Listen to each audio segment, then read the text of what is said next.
انما يخشى الله من عباده العلماء۔ اہل جنت کا قد و قامت، پاکیزگی اور حسن و جمال۔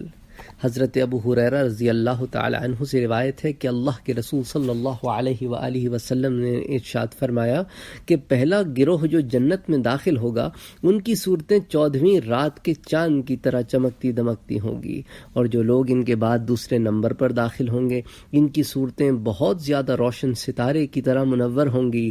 سب جنتیوں کے دل ایک ہی دل پر ہوں گے، یعنی ان کے آپس میں ایسی محبت ہوگی جیسے قالب بہت ہوں اور قلب ایک ہوں، ان میں آپس میں کوئی اختلاف نہ ہوگا اور نہ ہی کوئی بغض ہوگا۔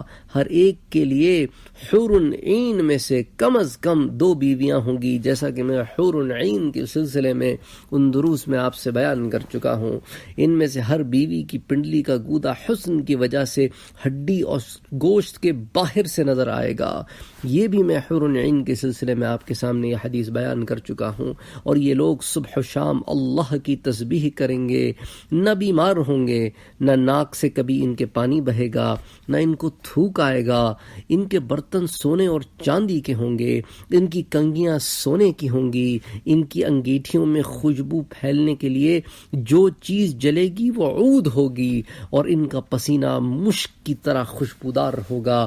اس حدیث کو امام بخاری نے بخاری شریف میں روایت کیا ہے۔ اس حدیث سے اہل جنت کے حسن و جمال اور ان کی بیویوں کی خوبصورتی کا حال معلوم ہوتا ہے۔ اس کے علاوہ ان کی صفائی اور ستھرائی کا بھی پتہ چلتا ہے۔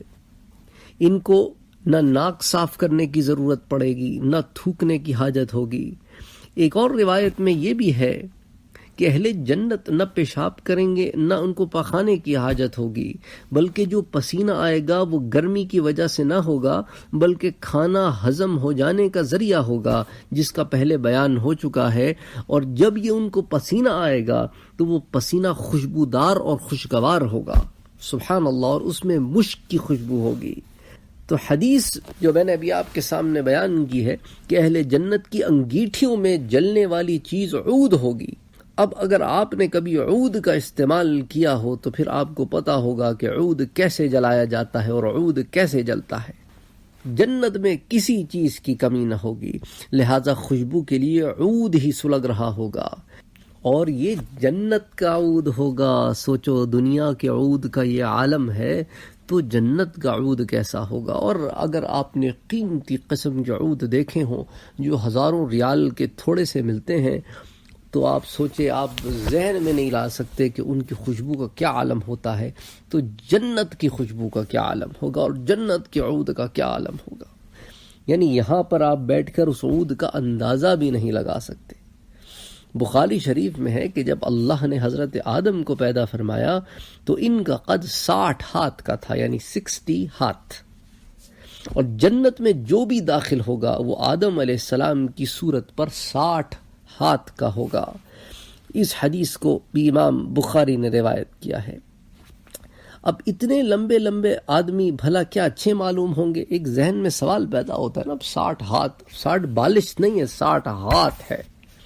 جب سب ہی ایک قد کے ہوں گے تو کسی کا قد بھی اعتدال سے باہر نہ معلوم ہوگا اور سبھی کو پسند آئے گا۔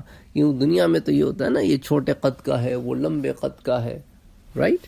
اب جنت میں تو سب کا ایک مساوی قد ہوگا، تو وہاں پہ وہ اختلاف بھی اللہ نے ختم کر دیا۔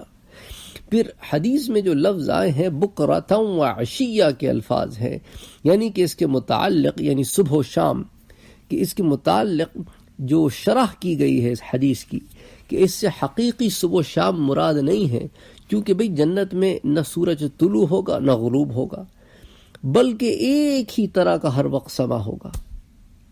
لیل اور نہار کی آمد و رفت نہ ہوگی کہ ابھی رات آ گئی ابھی دن ہو گئی۔ فتح الباری میں ایک روایت نقل کی گئی ہے کہ عرش الہی کے نیچے ایک پردہ لٹکا ہوا ہوگا، اس کا لپیٹ دیا جانا شام کی علامت ہوگا اور اس کا پھیل جانا صبح کی نشانی ہوگی، یعنی مقررہ وقفہ گزر جانے پر اس پردے سے صبح و شام کی علامات ظاہر ہوا کریں گی۔ اور یہ تسبیح الہی میں مشغول ہونے کے اوقات بھی ہوں گے، اور وہ جنت میں ہمہ وقت بلا اختیار سانس کی طرح تسبیح جاری ہوگی، مگر اپنے اختیار سے بھی صبح و شام تسبیح میں مشغول ہونا جنتی پسند کریں گے۔ وفوق كل ذي علم